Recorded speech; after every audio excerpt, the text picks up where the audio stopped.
Só mais umas curiosidades a respeito de Von Balthasar. Ele influenciou muito o concílio, mas não foi chamado para participar do concílio. Exatamente por causa daquela época, daquela crise, quando ele deixou os jesuítas. Outra coisa também, só para completar a informação, ele morreu na Basileia, em alemão Basel, né? Na Suíça. Portanto, morreu em junho de 1998, portanto, relativamente recente. E ele teve uma amizade muito grande com uma senhora que era médica, doutora, e depois também estudou teologia e fundaram juntos um movimento, Von Speyer. Suíça também, da região lá perto de Lucerna. E eles fundaram uma espécie de ordem, uma ordem secular, digamos assim, para pessoas que queriam viver a sua fé cristã. Então, uma pessoa muito interessante, muito fecunda. Ele conheceu tanta gente, como Georges Bernanos, que o Papa cita muito na encíclica, e assim por diante. Paul Claudel, com quem ele manteve um contato muito grande na França. Paul Claudel é um convertido do judaísmo. São muitas coisas interessantes. Mas agora, não vamos perder muito tempo, eu quero lembrar duas coisinhas antes de chamar o vídeo, que agora nós vamos dedicar um pouco à encíclica do Papa Francisco sobre o meio ambiente, Laudato Si, né? Mas antes, duas coisas que ficaram pendentes no parágrafo 82. Falei de uma, agora falta falar da outra dificuldade. Quando a gente tem projetos pastorais que são muito difíceis de serem realizados e a gente fica desesperado para realizar o quase impossível. É claro que a gente deve lutar pelas coisas difíceis, mas a gente não pode esquecer das coisas que são viáveis com mais facilidade. O Papa diz assim, para não ser palavra minha, né? Outros, por se apegarem a alguns projetos ou a sonhos de sucesso... Não é isso. Essa assédia pode ter origens diversas. Alguns caem nela por sustentarem projetos irrealizáveis e não viverem de bom grado o que poderiam razoavelmente fazer. Claro que a linguagem do Papa Francisco é um pouco parecida com a linguagem do Evangelho. Ela não tem uma lógica muito cortante. Se você quisesse criticar, você poderia criticar. Quer dizer que o Papa está aqui dizendo que nós devemos fugir ao idealismo das coisas difíceis? Não, não está querendo dizer isso. Está querendo dizer quando a pessoa fica doente porque não consegue realizar coisas muito difíceis e não realiza coisas que estão mais próximas. Ou seja, muitas vezes na nossa vida, eu estou interpretando, né? Muitas vezes coisas na nossa vida que são aparentemente irrealizáveis, quando você vai degrau por degrau, você pode até chegar lá. Agora, quando a pessoa já vai lá no irrealizável e não obedece aos processos para chegar até lá, ela pode ficar deprimida e não fazer nada, ficar numa paralisia espiritual. É isso que o Papa está querendo dizer. E vamos ver agora um vídeo sobre o projeto Amazônia. Vamos conferir.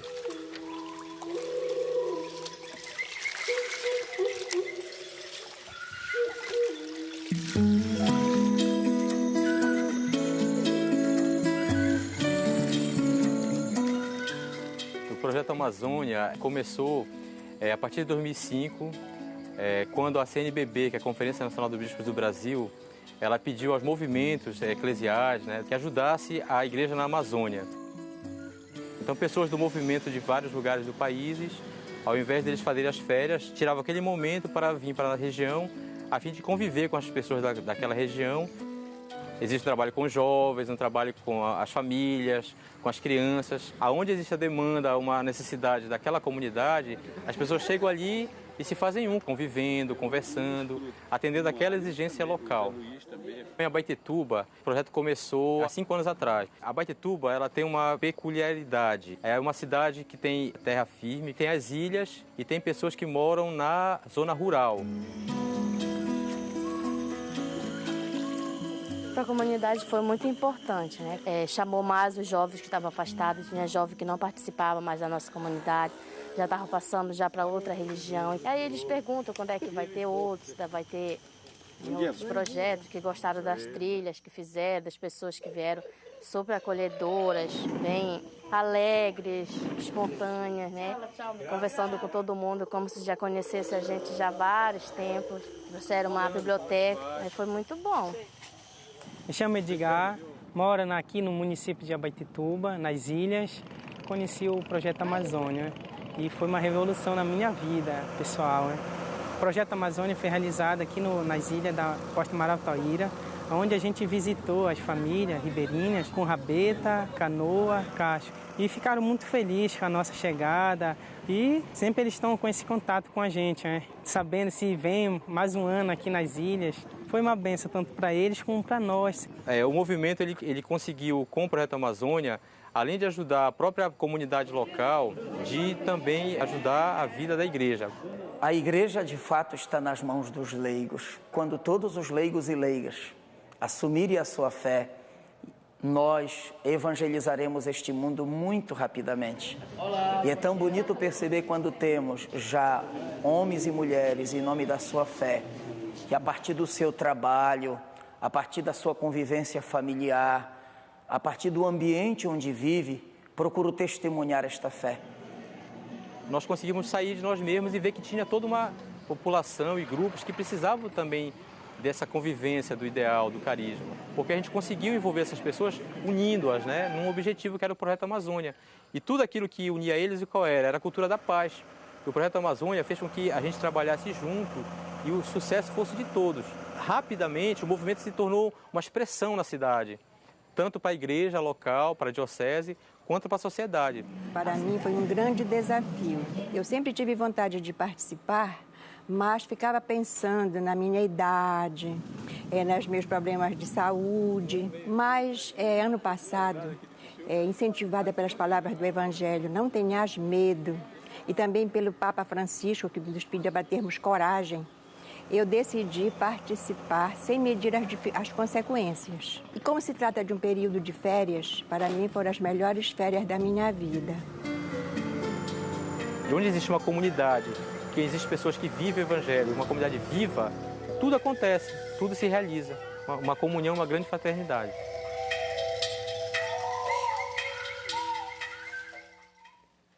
Pois é, nós falamos aí da Amazônia, o pulmão do mundo, pulmão que está sendo muito danificado. O desmatamento nos últimos tempos tem sido gigantesco. Vamos à participação dos dias de hoje. Vamos lá, bom dia, Maíra. Bom dia, Padre Cândido. Bom dia a todos que estão nos assistindo. A primeira participação é da Melissa, da cidade de Sabará.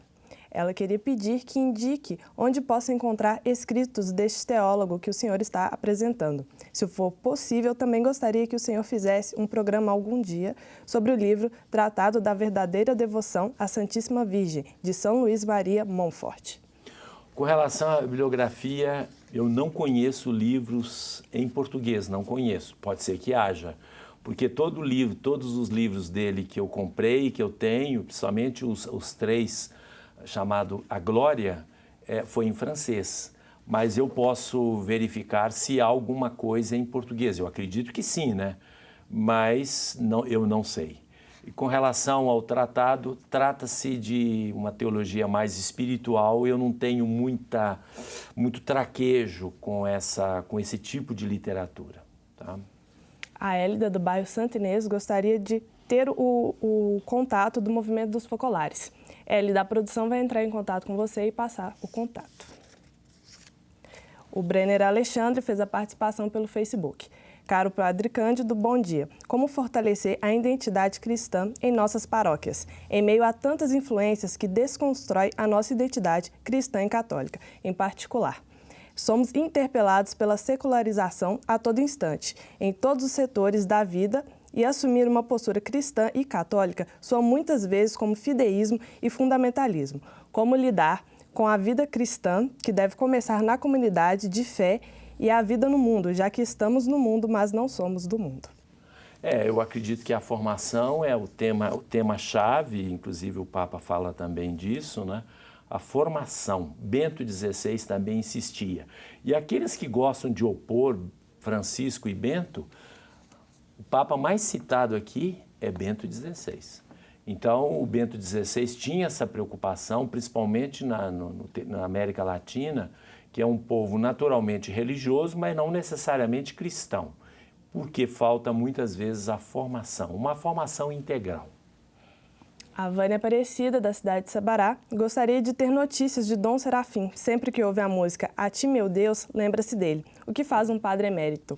Ele recebe algum salário? Tem aposentadoria? São duas perguntas, né, bem diferentes. Primeiro que a notícia de Dom Serafim, parece que Dom Serafim, ultimamente, nessa semana, por exemplo, eu não posso dizer que eu tive notícias exatas diretamente, mas através de outras pessoas, está muito bem. Padre emérito, eu não sei o que é. Eu conheço o bispo emérito. E, naturalmente, significa que a paróquia, a igreja, ela tem que se responsabilizar pelos seus padres e principalmente quando eles não podem mais exercer por questão de doença. Isso se referindo a padre. Bispo não. O bispo renuncia obrigatoriamente com 75 anos e a igreja se responsabiliza pela sua manutenção digna. O padre também é a mesma coisa, mas é claro que o padre também pode tomar as suas providências, né? Para que quando chegar a idade em que ele não trabalhe mais, ele tenha a sua renda porque quanto mais a pessoa fica velho e doente, mais precisa, né, de um salário digno para os remédios, enfermeiros, evidentemente tem o seguro, o convênio de saúde, tudo isso, mas a responsabilidade é da igreja, é de uma arquidiocese, se for diocesano, e de uma congregação religiosa ou ordem religiosa, se for o caso. A participação agora do Geraldo, pelo e-mail. Como disse, há uma falsa teologia por aí, querer colocar o pobre no lugar do Senhor Deus, da TL, de movimentos socialistas disfarçados de católicos. Ele faz uma citação de Marx, dizendo que nada há de absoluto, definitivo ou sagrado. Você leu um pouco rápido, confundiu as coisas, né? O TL que ele fala é teologia da libertação, que quer colocar o pobre no lugar de Deus. Eu acredito que não é no lugar de Deus, né? Mas no lugar do Evangelho, como ponto de partida. A igreja ensina, que o Papa Francisco também, que o pobre, não é o pobre como uma entidade abstrata e classista, mas é a pessoa que precisa dos nossos cuidados. Pode ser o doente, o idoso, a mulher, o sofredor, a pessoa que passa necessidades. Em nome de Cristo, com o olhar de Cristo, é que nós vemos e cuidamos. A igreja tem a obrigação da sua missão pastoral de cuidar a partir do olhar de Cristo. Voltamos daqui a pouco.